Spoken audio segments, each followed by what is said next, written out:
Yo, what is up, my peeps? I want to do something I haven't done in quite some time. I mean, years.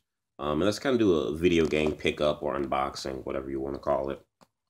Um, since wrestling's been kind of at a low point. I mean, like 1995, type of low point. Um, I haven't done anything video game related on this channel in quite some time. I haven't done anything on my video game channel in years. That channel was like dead. So I thought, freshen things up a bit and talk about something else. Talk about other things that I enjoy, which includes music as well as video games. Bring that stuff back here on this channel. So this is just a video game pickup. I've bought quite a few video games over the last week.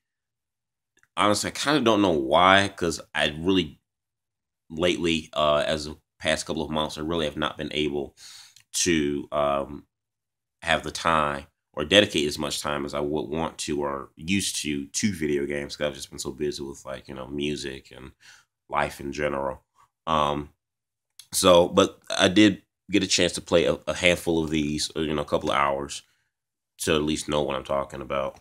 So here we go. So the first game I got here is Dragon Ball Z Extreme Boten for the Nintendo 3DS. One of the things that attracted me to this game was the art. The art style, or this game was created by Arc System Works, which is the same company that makes the Guilty Gear franchise as well as BlazBlue. Y'all know, man, BlazBlue is that's my number one, one of my top 3 best fighting games of all time. Anyway, this is decent. 20 roster character is okay for 20 characters. I think the combat's pretty good. I think the one thing that's lacking in this is the content, and the content is a bit lacking or left to be desired. And when you play the story mode is pretty repetitive, because you're playing the same story mode but through the views of different characters. So it's not, nothing really different. But it's a decent fighter. If anything, I love the art style. The art style is, like I said, that classic old school Street Fighter kind of graphics, but with Dragon Ball characters, which was the one thing that appealed it to me. Next I got is WWE 2K16. Barely scratched the surface of this game. I haven't played the showcase thing with Steve Austin. I played a little bit of my career. I have not gotten that deep into it. I'm still in NXT. Haven't even won the NXT title. I've mostly played Universe mode with this, just kind of thumbing around. The game's it's not bad. Like I said, I haven't gotten too deep into it. My slight gripe or complaint about it so far is probably the reversals. I think the reversal's a little bit whack. I mean, you're pressing the thing right on time, and it says, "Oh, you're too late. Oh, you're too fast." And to me, it's kind of annoying to me. Oh, and I hate the submission system. That's the one thing I will mention about this game that I do not like. I do not like the submission system. The submission system sucks. I don't get why they always have to change it every year. They have to change the submission and the pinning mechanics. The pinning's okay this year, but the submission is horrible. It's got that UFC Undisputed, which works for UFC games, but not for a wrestling game. Don't care for that. But like I said, barely scratched the surface, so I'll probably do a full-on review when I get around to that. Also bought Sword Art Online. One of the main reasons why I bought a PlayStation 4 or went back to the Sony side was because Sony releases a lot of Japanese, based video games, and I love Japanese games. So Sword Art Online is based off the Japanese anime. I just spent probably a good hour into playing this. And me making this video. Decent game, not bad.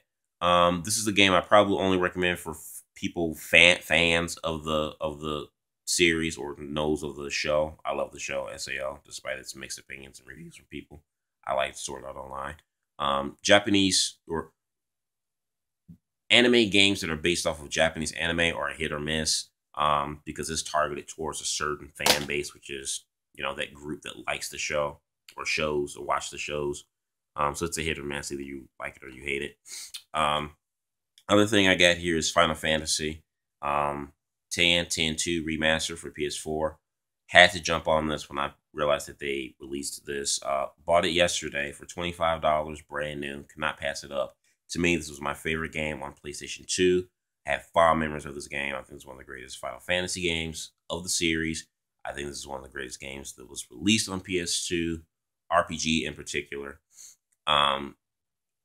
Just love this game. Everything about it, the story, the characters, visually. This is the only game that I've bought over the week that I have not touched. So I probably, can't wait to jump down nostalgia memory lane with this. And then last but not least, I got Tomb Raider, Rise of the Tomb Raider for Xbox 360. Now, before you say, how come you couldn't get it for Xbox One, or why not wait for it to be released for PS4? I'm not gonna waste $400 for another console just to get this game. The only deal breaker for me in getting an Xbox One is the next Mass Effect. If the next Mass Effect is an Xbox One exclusive, then I will jump ship and I will buy an Xbox One for Mass Effect, but not for Tomb Raider. So that's one point. And B, I don't feel like waiting nearly almost a year for this game to be available for PS4. I may repurchase it again. I don't know, but as of right now, I just didn't want to wait. Plus, it's $10 cheaper than the Xbox One version. However, despite it being on 360, visually this is a nice looking game. Compared to a lot of games that have been released for both last gen and next gen consoles, or current gen. The games that will be released for the older generation would be kind of crappy, obviously, and wouldn't fail in comparison to the new gen console. This, however, is one of the very few games that looks pretty darn nice on the older gen console. Eidos and Crystal Dynamics, they did not skimp out on this game visually. This probably pushes the Xbox 360s to the max visually, because visually it looks great, it plays great. Obviously, it fails in comparison to the Xbox One capabilities because that's a superior console. But man, I'm not a graphics junkie, so but I've played this probably more than any of the other games that I bought so far. I enjoyed this. I also bought another game. I don't have it on me right now because my friend's borrowing it, but I also bought Drake's Uncharted collection, where it has the Drake's 1, 2, and 3 games all in one disc. I did buy that as well for PS4. I let my buddy borrow it right now because, as you can see, I have my hands full already. So by the time I'm done with some of these games, he'll be done with that, and I'll get around to playing that. So I bought like 6 games over the past week. So this is my video game pickup. I hope you guys enjoyed. If you want me to do a review on some of these, even though you've probably already played these and beaten them before me, just let me know and I'll do a review. Let me know in the comment box below. Subscribe. Peace.